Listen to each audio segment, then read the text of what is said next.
कक्षा 10 अध्याय नंबर 11 वृत्तों से संबंधित क्षेत्रफल।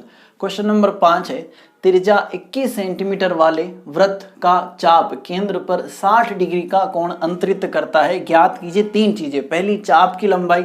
दूसरा, चाप द्वारा बनाए गए त्रिज्यखंड का क्षेत्रफल। तीसरा, संगत जीवा द्वारा बनाए गए वृत्तखंड का क्षेत्रफल। सबसे पहले चित्र में देखते हैं क्या चीजें कहाँ दे रखी हैं।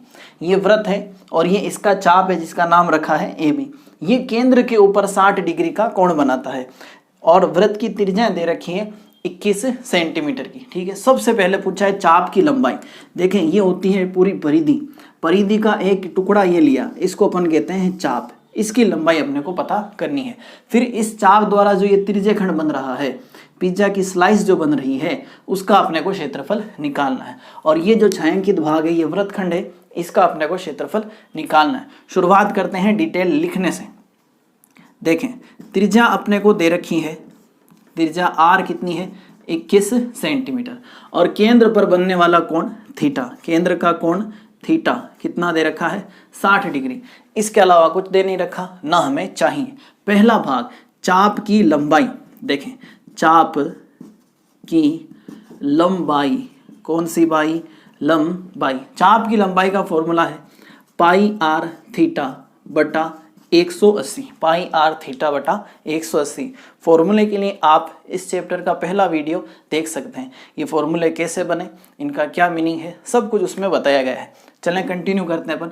पाई का मान है 22/7, आर 21 इंटू थीटा है आपके 60 और बट्टे में है 180। अब देखें, 7 इसको काट देगा 3 बार, 0 से गया 0, 6 इसको काटेगा 3 बार, 3 इसको काट देगा, कुल मिला के बचेगा कौन 22 बचेगा।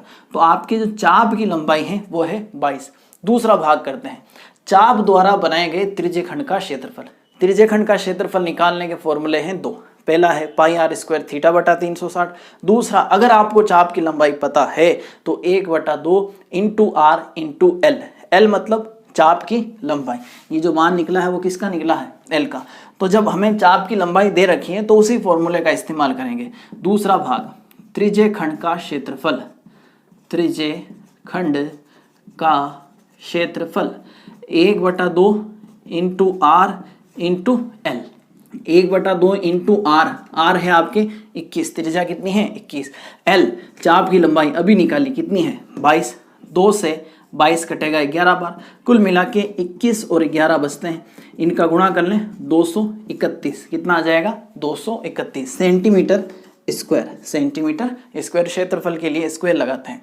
दूसरा भाग भी हो गया कंप्लीट, पहला भी हो गया और दूसरा भी। तीसरा बचा है संगत जीवा द्वारा बनाए गए वृत्तखंड का। ये छायांकित भाग नजर आ रहा है, इसका क्षेत्रफल कैसे निकलेगा नजर आ रहा है। देखें, ये जो त्रिज्यखंड है, इस त्रिज्यखंड में से अगर ये त्रिभुज हटा दिया जाए, यहाँ देखें अलग से बना देता हूँ। मान लें आपको ये आकृति दे रखी है और आपको ये वाला पोर्शन चाहिए, तो आप क्या करें, इस त्रिभुज को हटा दें, ये तो बचेगा।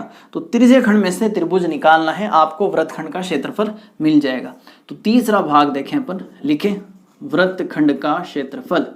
वृत्तखंड का क्षेत्रफल कैसे निकलेगा, त्रिज्यखंड का क्षेत्रफल, त्रिज्यखंड का क्षेत्रफल माइनस संगत त्रिभुज का क्षेत्रफल। त्रिभुज का क्षेत्रफल, त्रिभुज का क्षेत्रफल। अब देखें, यहाँ ये त्रिभुज है समद्विबाहु त्रिभुज, उसका फॉर्मूला अलग से लगेगा। समबाहु आ गया उसका अलग, विषमबाहु आ गया उसका अलग, समकोण आया उसका अलग। आप अलग अलग फॉर्मूले याद नहीं करना चाहते तो एक फॉर्मूला आप याद रख लें, 1/2 साइन थीटा आर स्क्वायर या 1/2 आर स्क्वायर साइन थीटा, एक ही बात है। इन दो में से किसी एक को दिमाग में रख लें, ये हर एक त्रिभुज के लिए काम आने वाला फॉर्मूला है। चलें आगे बढ़ें। त्रिज्यखंड का क्षेत्रफल निकालने की जरूरत नहीं है, अभी निकाला है वही काम में लेना है। कितना है 231 माइनस त्रिभुज का क्षेत्रफल। त्रिभुज का क्षेत्रफल इस वाले फॉर्मूले से मैं कर रहा हूं। देखें, 1/2 इंटू आर स्क्वायर और sine theta, 231 minus 1/2 into R square. R कितना है 21, तो 21 इंटू 21 और साइन थीटा, थीटा कितना है 60 है। चलें, 231 माइनस 1/2 इंटू 21 इंटू 21, 60 का मान कितना होगा, √3/2। अब इसको सरल कर लें, 231 माइनस 21 का 21 से 441 और साथ में √3, 2 का 2 से 4। अब आप चाहें तो इस क्वेश्चन को यहीं छोड़ सकते हैं, वरना आपको क्या करना है, √3 का मान रखना है, उसका 441 से गुणा करना है, फिर जो संख्या आएगी उसमें 4 का भाग देना है। तो एग्जाम के पॉइंट ऑफ व्यू से इतना कुछ करना सही नहीं है, क्योंकि टाइम बहुत ज़्यादा लगता है। एग्जाम में जितना टाइम आप बचाएंगे उतने ज़्यादा क्वेश्चन अटेंड कर पाएंगे और उतना ही ज़्यादा आप स्कोर करेंगे। तो इसलिए इस तरह के जो भी क्वेश्चन हो, इस तरह के वैल्यू को वहीं छोड़ दिया करें, आपका आंसर सही माना जाएगा। आप उत्तरमाला में चेक करेंगे, वहाँ भी ये आंसर दे रखा होगा।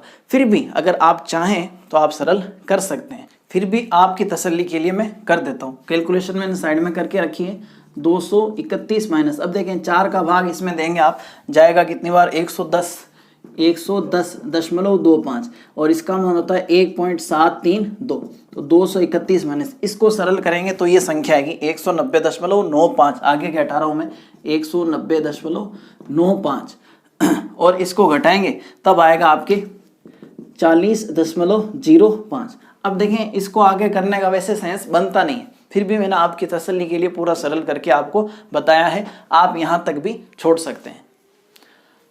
ये था आपके क्वेश्चन नंबर 5।